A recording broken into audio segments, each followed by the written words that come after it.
Oh, hey there, guys. Welcome to the channel. This is my streaming PC build up that I had been mentioning in a couple other videos. So this is the Core G3 case made by Thermaltake. It's a slim case that's not much wider than 120 millimeter fans, and what's really great about it is it can actually use a full-sized ATX motherboard in it, which I did have one that I wanted to get some use out of, so I decided to pick this case up and use it as my streaming PC.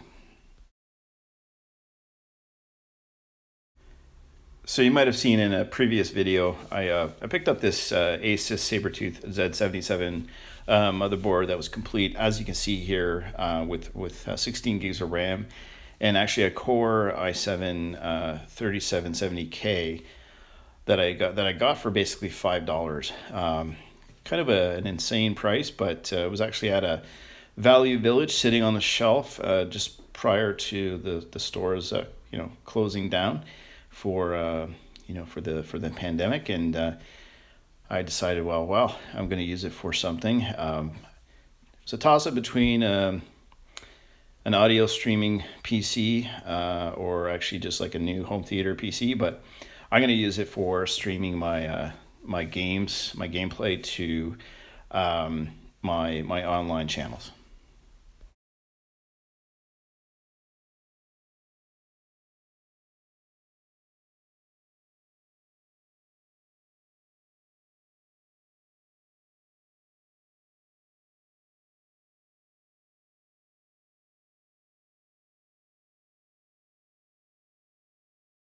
So now that I've got the motherboard installed, I needed a power supply, and this actually is a Node 202 made by Fractal. It's a case I had picked up to make like a Steam PC, but I found that the thermals, I didn't quite like it, so I never really kept it for that purpose, and I bought actually a larger Corsair case for my main gaming rig.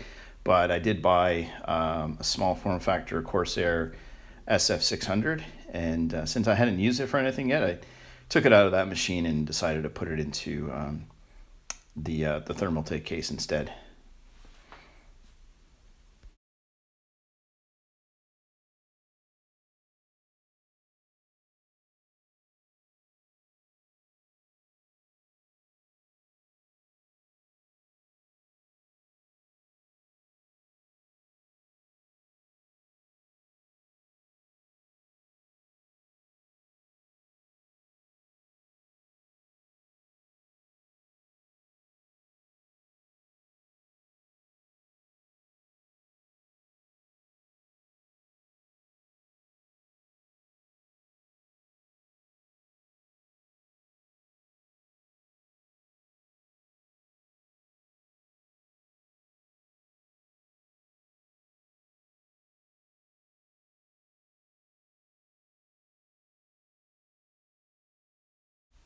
Okay, with the power supply nicely secured into the case, this is sort of a mini unboxing of a Samsung 860 Evo drive. This is 256 megabytes. I decided to just install only this drive for now, just for the operating system, and just use one of the bays that comes in the Thermaltake. But I'll probably add a larger hard drive later on, once I get a little bit more familiar with the Elgato software, and also if there's any other kind of applications I want to use for the PC. As you can see, it just kind of slides in the cages. You have to take the front cover off. Actually, that's the only thing I should mention. You got to take the front cover off in order to access the hard drive base, which it comes out very easily. So now I'm going to install the Elgato HD60, and with this, with the Thermaltake, it has like a cover for the back area where you just you want to put in your video card. Actually, it's supposed to be for a graphics card, but this is the PCIe extender. So it's going to work just the same with the Elgato as it would for a graphics card. These are actually the supports for graphics cards, but they kind of go in this area. But I'm not, since the Elgato is like half the size, I'm gonna I don't need them. But it's kind of neat to have, and maybe in the future if I decide to switch this build up a bit, I'll have everything available.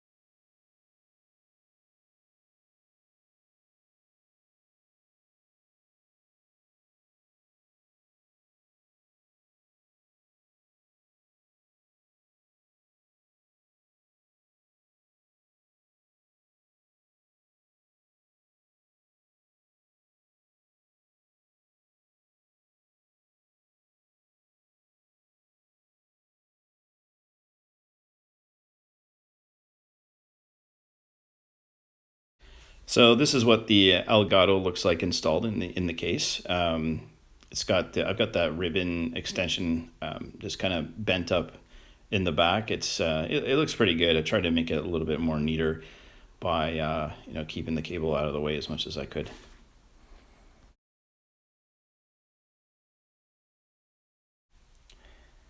So now I'm just going to actually install the hard drive and the hard drive cables.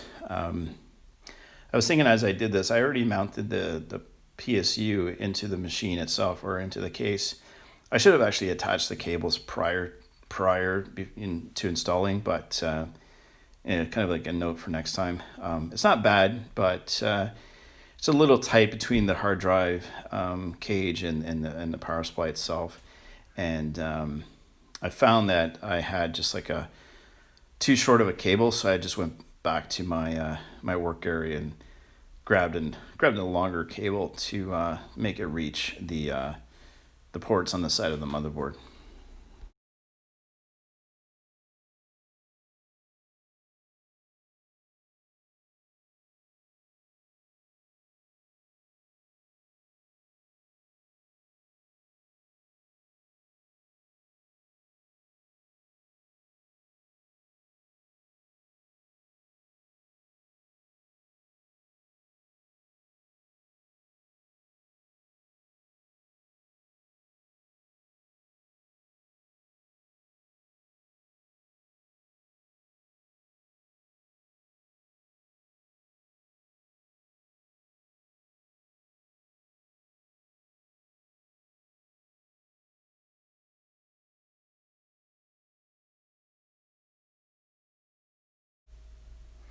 So this is me just working on a little bit of cable management, just kind of neaten things up a little bit, and this is sort of like the end result here. Not too bad. I mean, the cables, I kept them out of the way up in the corners, just away from the fans, let the air kind of flow right inside. I think for the PSU itself, like I might get a longer cable to make it get out of the way a little bit more, but I don't know. I think it looks pretty good. I like it all, actually all black like this. The fact that it's a streaming PC, I don't really need any kind of like RGB lights or anything kind of fancy. So listen to this.